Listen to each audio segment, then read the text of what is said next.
Hey everybody, Preston Brent here with our weekly roundup. This is for the trading week ending November 2nd, 2018. Well, we finally completed the month of October, and what a wild ass month that was. It's one of the worst months we've seen in quite some time. All markets were down. The S&P was down about 7.2%. NASDAQ had it the worst. It was down a little over 9% for the month. The Dow was down about almost 5.5% for the month. And if it wasn't for this 3-day rally that we had over the past 3 or 4 days this past week, it would have finished down even more. We've also seen volatility come back into vogue again. In the month of October, we've seen the VIX really stay over 20 for quite some time. In fact, the term structure of the volatility futures is almost flat going out to the summer of 2019. Haven't seen that in quite some time. We're also seeing underlying breadth in the market, not as strong as I would like to see. I mean, we've got a greater percentage of companies that are negative or in the red year to date versus those that are in the green year to date. So all in all, it's just been a really crazy month. In fact, we've seen about $2.4 trillion come out of the U.S. markets in market value just in the 4 weeks alone of October. And, a lot of people think, well, October traditionally and seasonally is not one of the best months. And this one certainly lived up to the tune. Seasonality wise, we're coming into November and December. That would suggest we get a strong bounce into the end of the year. I will give you my take here in just a second. But we also got Friday. We're back kind of in this good news is bad news kind of thing when we got a good, solid labor and jobs data report. I think we had 250,000 jobs. And we saw the employment coming in at 3.7%. So that shows pretty good, solid results. Yet the markets did a pretty good little reversal on the day. Not only because of that showing strength, especially in wage growth, which tends to put more pressure on the Feds to continue with their dot plot, which is showing 4 more rate hikes between now and the end of 2019. Keep in mind the bond market. The U.S. bond market is only showing 2 more rate hikes between now and the end of next year. The Feds, obviously always over optimistic, are showing 4. The odds still favor a rate hike this coming Fed meeting on December 18th, 19th, a little bit over 80, 85%. Current rates right now are 2 to 2.25. And with another 25 basis point rate hike, a lot of market participants are suggesting that they slow down. Keep in mind the bond market is showing only 2 between now and the end of the year. So what we're going to see over the next, let's say 60 days going into the end of the year, we're going to have this divergence between the good news is good news versus bad news kind of thing, because any data that comes out that supports the thesis that inflation is starting to come back into fray and the economy still shows a lot of underlying strength, you're going to see the market sell off or move lower on anticipation of a more aggressive Fed stance. Keep in mind, there is a delta or a gap between what the bond market expects and what the Fed say they're going to do. And if that gap stays as is, then any movement by the Feds to suggest they are still on track to do what they say they're going to do is going to cause a market sell-off, meaning the bonds are going to go lower, interest rates are going to go higher to close that gap. So we got to stay on top of that and watch that. Overall, the overarching consumer sentiment is still at 18-year highs, which is amazing. And a lot of that can be attributed to the full employment in the markets, with just about everybody getting jobs if they want jobs, with the employment rate, as I said, at 3.7%. Now, we've got the elections coming up this Tuesday. I'm for the life of me, I can't wait to get that behind us. I think the markets can't either. We got a Fed rate meeting this Thursday, November 8th at 2 p.m. We'll get their take on the economy. They will not be speaking, but they're not going to hike the rates this November session. It's not expected, but everybody wants to know what the Feds are thinking. So it could be a volatile week with the elections coming in. The polls suggest the Dems will retake the House, with the Republicans maintaining control of the Senate. In many respects, a split Congress the markets tend to favor that over anything else. But, with the markets moving the way they're moving, a Trump tweet here, a Trump tweet there on China and trade tariffs, we've seen the Dow move plus or minus 500 points in one day on a single tweet. It's really insane. So needless to say, I think volatility is going to stay in the game for a while until we put some of this behind us. But as I said, seasonality tends to show strength, but the underlying strength of the markets is fairly weak right now. So let's take a look. What I've got on the screen here is a daily chart of the S&P 500, and you can see these downdrafts here. Let me just put it on a weekly. We'll just step it out just a bit. I know it's a busy chart, but I just wanted to kind of show you guys a few things first, and then we'll jump into it. Okay. So as I spread this out, looking on a weekly chart, this 12.07% pullback, we're looking at the E-mini S&P 500 futures, represents the pullback in January, the big pullback where we actually had a higher volatility spike than we do now. Now, I attribute the volatility spike in February, early February, to a crowded trade. Everybody and their uncle was short volatility in 2017. I mean, everybody. And then as soon as volatility came back very aggressively, every hedge fund, every big fund that was playing short vol had to get out, and they were all rushing to the exits on the same 1 or 2 day period. And that caused volatility to spike much more aggressively than we're seeing now. Okay, so I think that was the reason why that happened like that. In fact, it was such a large, violent move that it caused the liquidation of XIV, which no longer is around anymore and cost a lot of people a lot of money. One day it was at $93 a share, and the next day it didn't exist. Really amazing. So we had that 12.07% pullback. Now you can see, looking today and just kind of comparing today with the lows, you can see right now on Friday's close, the S&P futures was down 7.62%.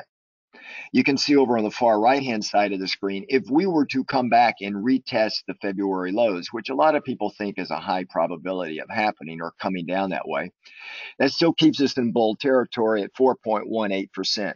And if we come down and touch this upsloping trend line, that still keeps us in bull territory, but gives us a drop similar to 2011 and to some extent 2016 of 19.3%.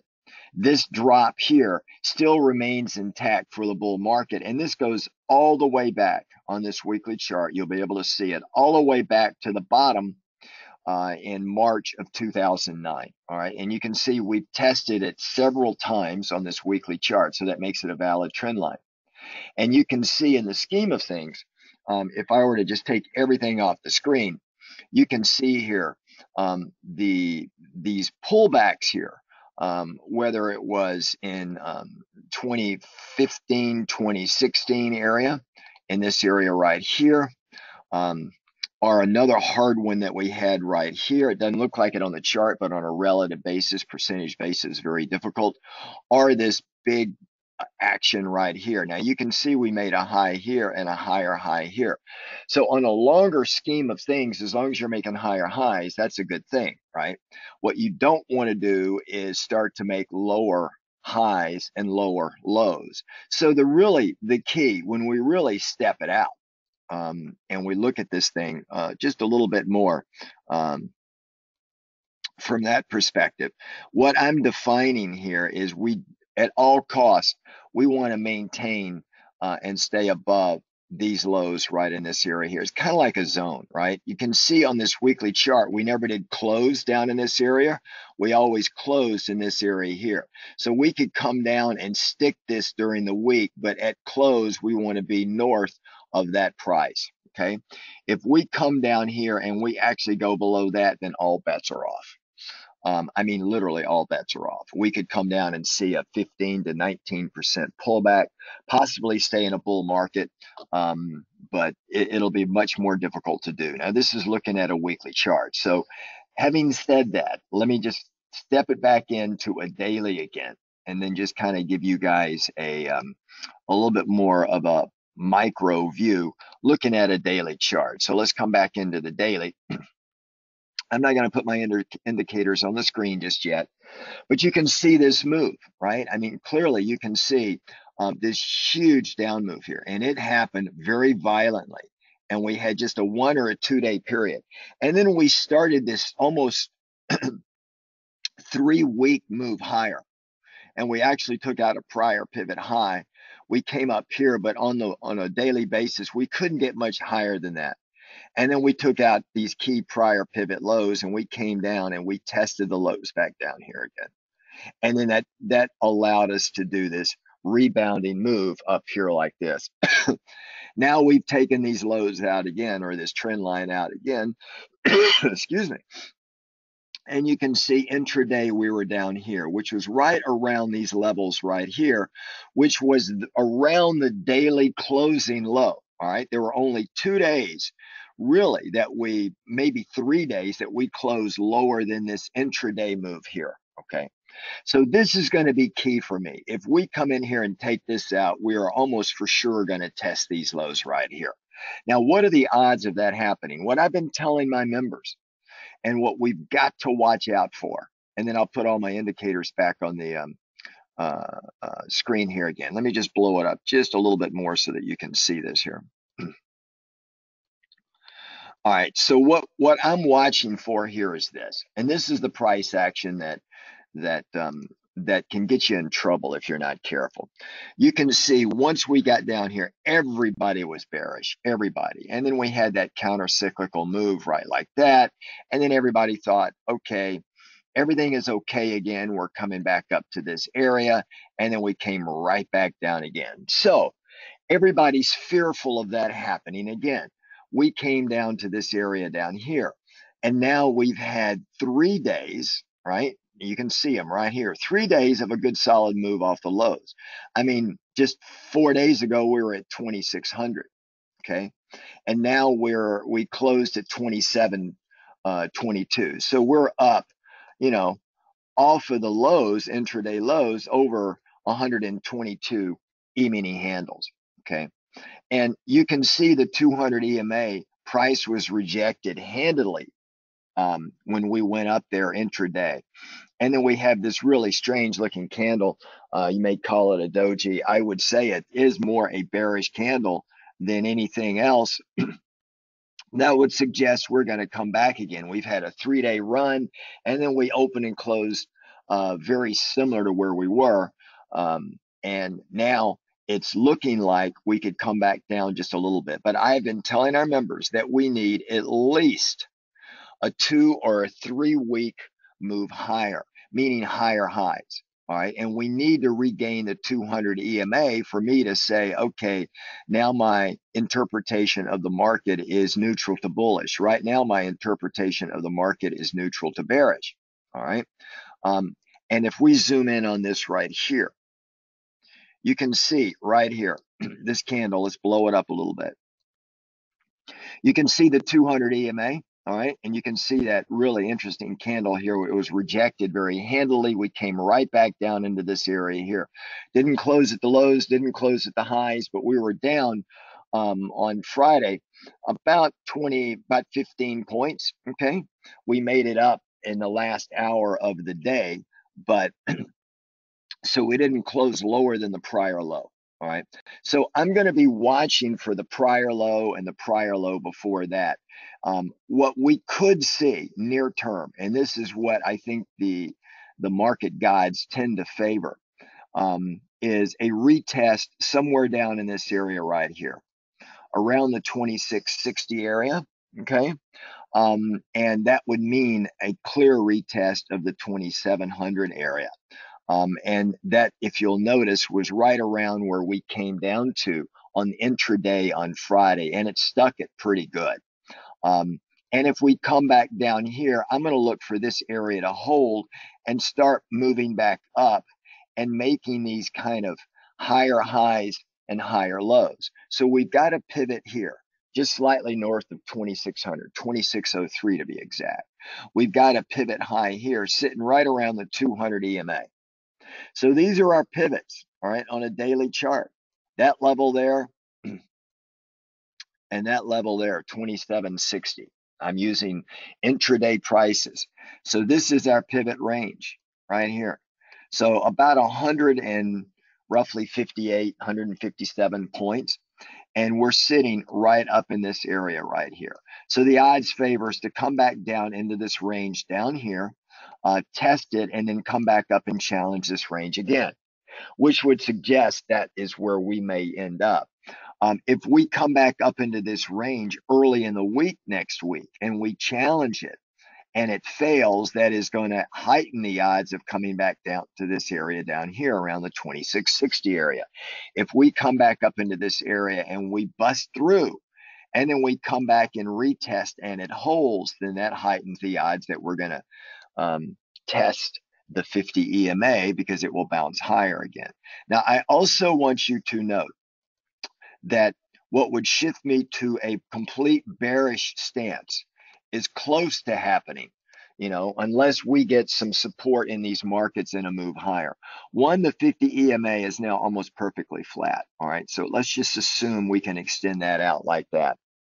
The 50 EMA has got a downward vector. So if we were to plot that, assuming this kind of pattern holds true, that puts us out into December timeframe. Should we come back down here and kind of hover down here of what we call a Death Star, a black cross, whatever you want to call it, the 50 crosses the 200, that becomes huge overhead resistance, okay? And that would force prices lower, okay? And that then would put us in a position of switching more to a bear market, even though price action wise, we may not be a 20% correction, but we will be trading it like a bear market. Right now, we are trading it neutral to bearish. So that means we've gotten out of some of our higher risk, higher beta type stuff. We've gone a lot to cash. We're managing margin, and we've taken on some bearish trades, which have been making money for us. So this is kind of how I see this market playing out. There is the higher probability, just to sum up, of going down lower, testing the 2700, possibly breaking it, coming down to the 2660 area. That's the higher probability move. And then seeing that hold up and then moving back up to test these highs where we are right now. And then that second test is going to be key for us. If I put everything back on my chart, let's just put all the indicators back on the chart. All of these things tend to suggest and show the support zones, resistance zones of where we are right now. Okay. And you can see these three fans of the pullback. Now, the other one, if we take it back out again, you can see here this test here of the February lows of 25.29. I don't think it'll go that low, but I clearly believe we're going to come down and have these tests. Should we take out 26.03, you can pretty well bet markets are going to come down and test the 2018 lows, possibly even go lower. And then you'll see calls for Jerome Powell, our Fed chair's head. Everybody on TV talking about it. We're going into a bear market. You'll see more of the bears coming out and being featured front and center on the TV talking head shows. Try and avoid those shows if you can, folks. Remember, everybody, fear and greed, it's human nature, grips everybody. So when there's fear in the streets, that's the time that we've got to look at some contrarian plays here, because that is the higher probability move. When everybody is most greedy is the time you got to look at the contrarian play. So one of the things we use is the percent of stocks over and under the 200 EMA and the 50 EMA. As I was telling our members last Sunday evening, the odds favor a bounce, and we got that bounce. But now I want to see follow through. If we don't, we're going to come back down. All right. So if we do come down and test those areas, notice how close we are to the 2018 open price. If we come and look at NASDAQ, because NASDAQ is where a lot of the sector rotation is going on. Excuse me. If we look at the NASDAQ futures, which is 100 of the largest NASDAQ companies, you can see right now we're down 9.74%. We're still well off the opening price, but we can still take that out very easily. In February of this year, NASDAQ, let me just move it so that you can see it, fell 12.53%. all right, for a tune of 883 points. Remember, we're operating off a lower base here, but the NASDAQ fell a little over 12.5%, all right? Right now, we're at 9.74. Should we come down and test the lows that we made recently in NASDAQ, it'll bring us back down to 14.86%, okay? So that is a little bit about what NASDAQ has moving. If we come down and test, and this is key, if we test the 2018 lows for NASDAQ, we will hit an official bear market of 20.25%. A lot of people haven't talked about that, but if we just match the lows of February of this year, which is the 2018 lows for NASDAQ, that would officially put us in bear market. And understand, the tech sector has been, leading the markets higher for the past 3 years. I mean, very strong. 2016, 17, and 18 when we had the bounce in the summer after the downdraft in February. It's always been tech. Every hedge fund, every big mutual fund, pension funds, endowment funds, sovereign wealth funds have been over allocated technology sector. Now you're seeing a rush to the exits. Not they're selling everything, they're just reducing their allocation. But for you on the ground there, it seems like all hell's breaking loose because the techs are getting crushed. So I want to let you know that the tech could come down and go into official bear market territory relatively easy. That would be another, yeah, you got that, 11% down. And then we would get that spike in volatility. We would get a spike across the board in all indexes. All indexes would be just, wiped out for 2018. And you will see just a lot of carnage. Now, do I think we're going to go down there? I don't. I think 2018 price should hold us up. Remember, on the good side, we've had strong earnings. Even in technology, these companies, they've reported strong earnings and they still get punished. That's simply because allocation is coming out of technology regardless of earnings. And I think money is going out while tech is still at an elevated price level. Okay. We've had strong earnings. We've had good earnings growth of double digit, over 20% earnings growth, 24% earnings growth. So it's been strong. But the big fear in the markets are Chinese trade tariffs, which is why we get those big counter trend rallies when Trump throws that tweet out, or when any news comes out with the Fed tightening. That tightening of interest rates and this peak earnings sentiment that's out there is what's driving the markets lower. It's reducing our PE ratio. At close on Friday, the current PE ratio of the S&P 500 was 16.45. November last year, a year from today, it was at 21.81. So we've seen PE ratios, which is valuations, have been reduced by 24.5%. And that is from elevated valuations at the end of last year. Now, they're still, I think, a little bit elevated, but not as much as they were. So as long as we have strong earnings, I think it's going to put a cap on the downdraft. But the feds can drive us into a recession. Although right now I don't see signs of inflation, and it's almost impossible to have inflation and have a recession at the same time. I've never seen it. So if inflation starts to pick up, then you're going to see interest rates start to go up via the Fed. And then there's going to be this push-pull with the yield curve on the 2s over 10s, or with the yield curve, which is, flattening dramatically. So we've got a lot of ifs in this market, and no one, I don't care who they are, is going to be able to tell you what the market's going to do next week. All we can do is look at these key price levels and react accordingly, and that keeps us out of trouble. Okay. If you look at the MACD down here, there is no divergence in this MACD. That suggests any move higher is going to be sold. Very simple.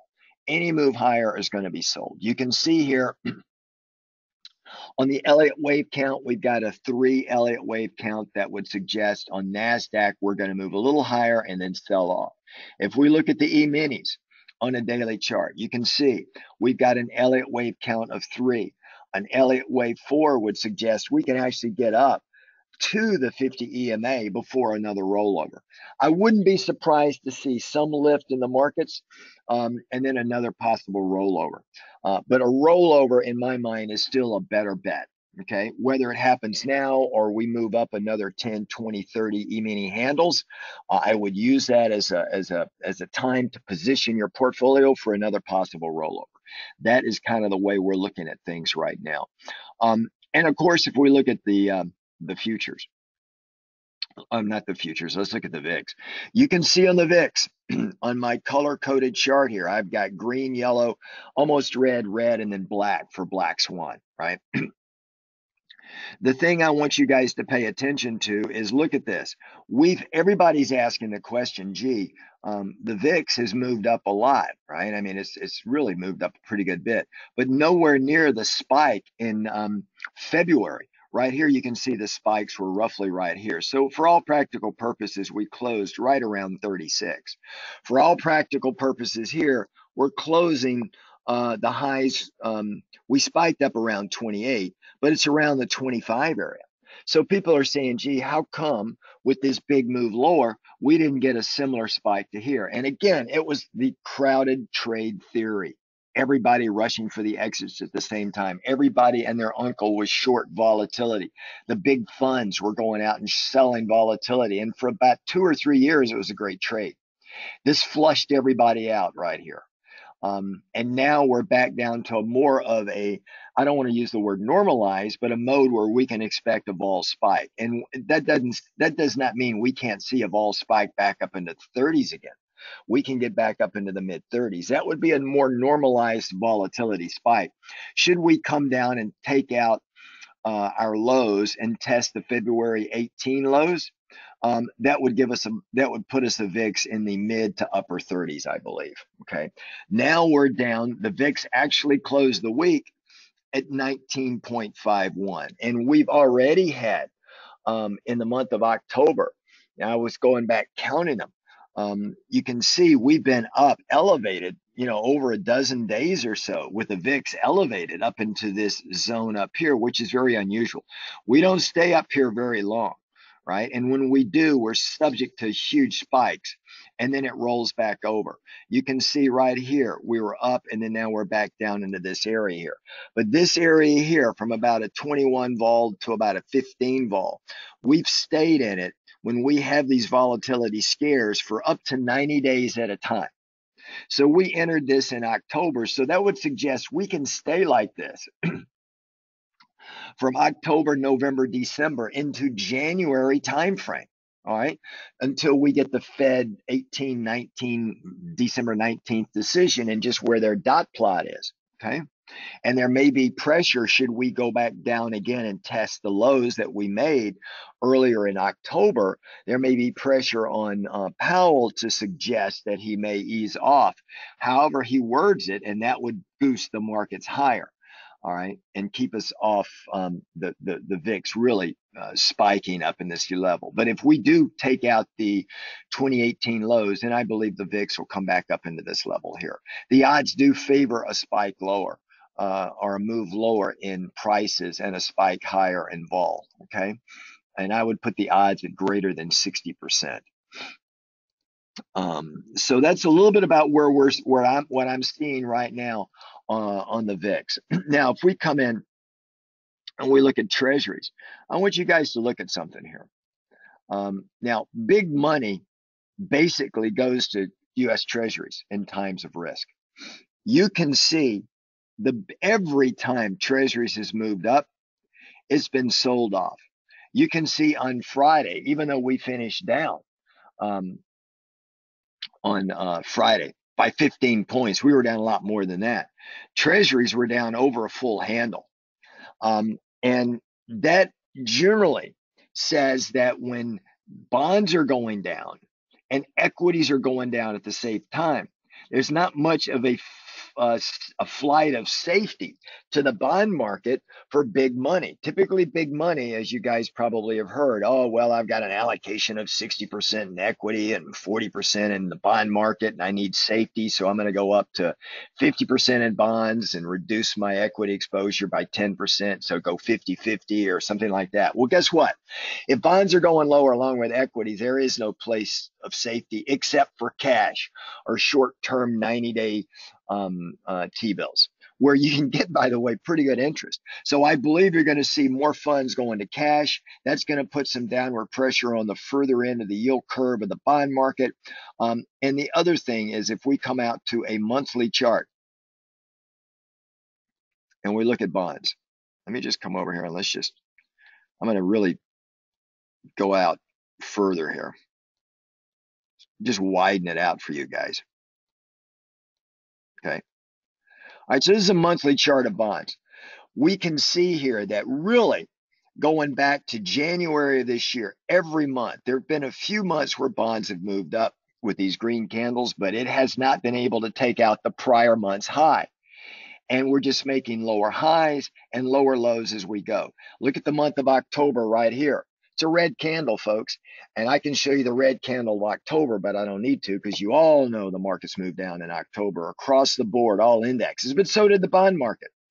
Q1 of this year was one of the first quarters. There's only been 4 of them in the past decade where the quarter finished down for all indexes and also finished down for the bond market as well. Okay. So that was the first quarter that happened. Now, if we get more ugly here, that could also happen here as well. If I come in here, let me just see if I've got a quarter. So if we look at the quarter, okay, right here, you can see for Q1 right here, that red candle, that was Q1. And you can look at the end of the quarter for fourth quarter here. So we've had 4 quarters in a row of the bond markets going lower, lower, lower, lower. Here is January. January Q1, bond market, red candle. And the equity markets also finished down. Now you can see here for Q2, bond markets down. Q3, end of quarter, bond markets going down. Q4, the odds favor bond markets to continue to go down. I think we're going to find a bottom here should Jerome Powell, we call him Power Ranger Powell, if he comes in there and basically kind of tempers his 4 dot plot, 4 more rate hikes. Keep in mind, this move from way up here to down here is with the bond market, certainly in 2017, right in this area here. This is with the bond market only forecasting 2 more rate hikes between now and the end of 2019. Just 2. The Feds are saying 4. If what the Feds are saying actually come to be, that means you're going to see more aggressive bond selling to the tune of like what we had back here in Q3 of 2016. It is going to be ugly. And you're going to see the bonds come down to the 128 area quickly. All right. Possibly even move lower. And then you're going to see the equity markets come in and challenge that. The equity markets are going to move lower as well. I don't think that's going to be the play.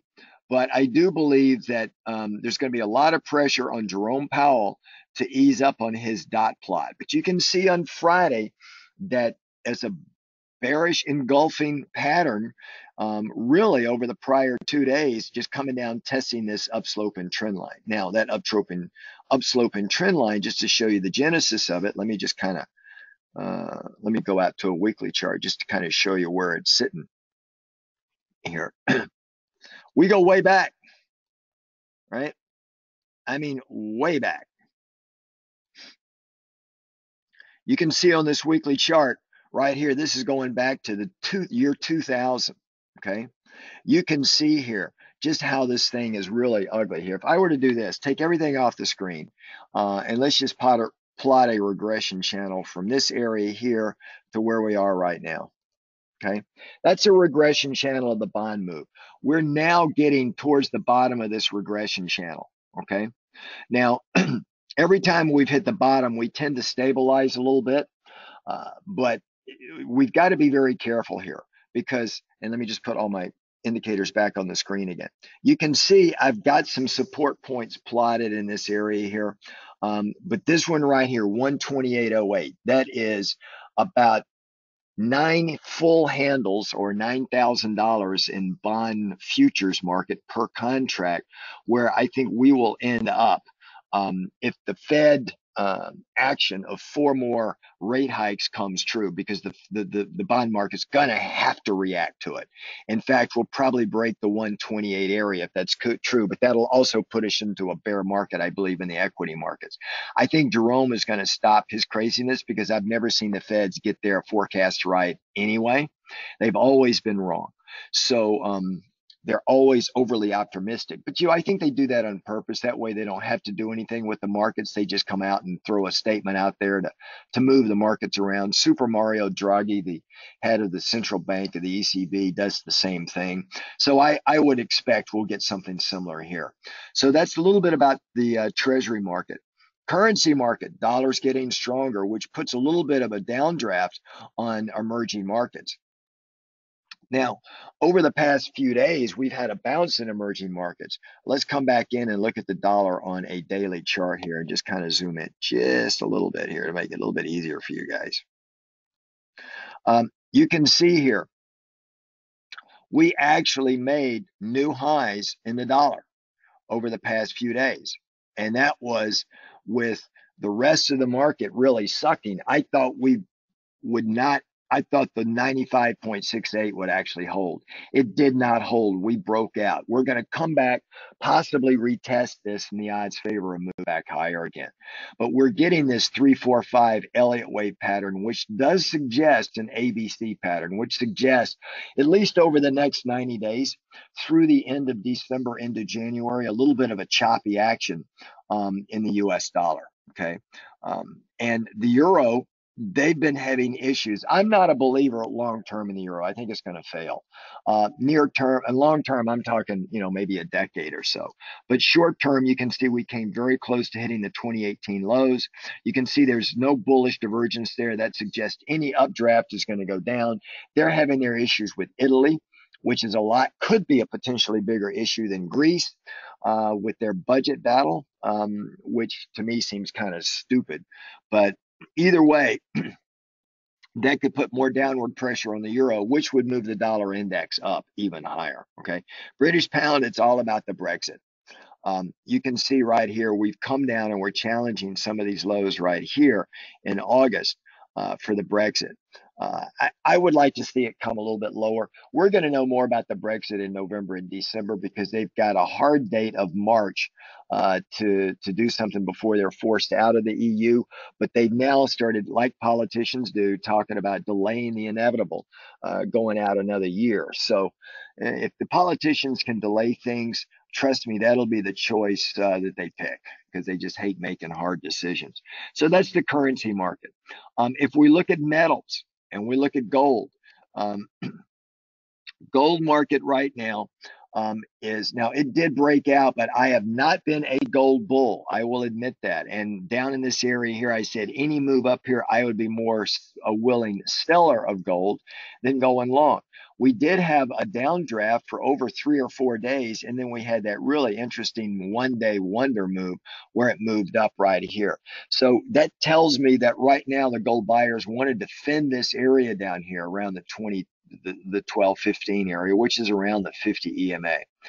They want to defend it. I want to see if we break out up here, and then I'm going to wait. If we can clear the 200 EMA and the 200 EMA is defended, I'll be willing to shift my stance to more bullish.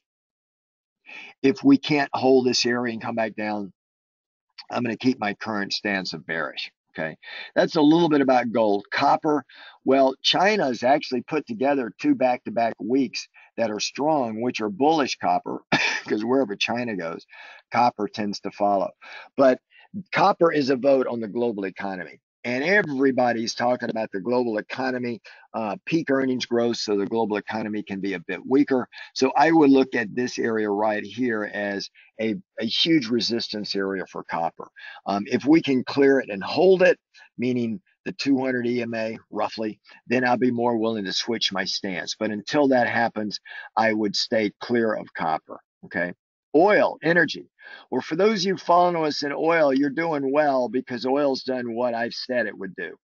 Um, we're now down at 62.86. What did I say up in this area here? And I told you guys, I said I am still bearish oil. I see oil in the mid to low 60s. Well, right now we're down to about 63, 62.86 to be exact. We busted the 50 and the 200 EMA. We've done what I said it would do. I said 62.50 was my area, and it went down here. It found a low of 63.11 roughly. Um, and that's kind of where it's sitting, I think, right now, right? Or sorry, found a 62.63 and it closed at 62.86. So a little bit of a bounce higher, just kind of a sympathy trade, but I still think oil can stay down here. We've got the Iranian sanctions coming up on November 4th. That's playing havoc in the market. But this has been our trade, either this or probably even more so. The trade that I'm watching now is the spread between Brent and WTI. All right, this it's going to have a hard time getting up here. If we get through November the 4th and not as much oil comes off the market as expected, we're going to want to short the spread here, which would mean selling Brent futures and going long WTI futures. That would be the trade. And that seems like what's shaping up right now. Okay. The other one that I talked about was gasoline. What did I tell you guys with gasoline? I said the odds favor gasoline going lower. I was telling our members this over and over again. And granted, it has been a very choppy trade, but it finally gave it up after we've got this 50 crossing the 200 here. So now is not the time to go short gasoline. When I was talking about it, here was the time. I was a little bit early in the trade, but this was my bet on gasoline. Play it to the downside, and that's what we got. All right, everybody, that's kind of where we're sitting right now for the weekend. If you're not a member, I highly encourage you to come in. We're going to have some really interesting markets on a go-forward basis for the next 6 months. A lot of opportunities for us. Members, I will see you this Sunday evening for our upcoming weekly market watch. Otherwise, as a reminder, set your watches back an hour at 2 a.m. for our U.S. members and some of you folks in other countries as well. I know you do the same thing. Have a great weekend, folks. Members, I'll see you tomorrow night. Ciao.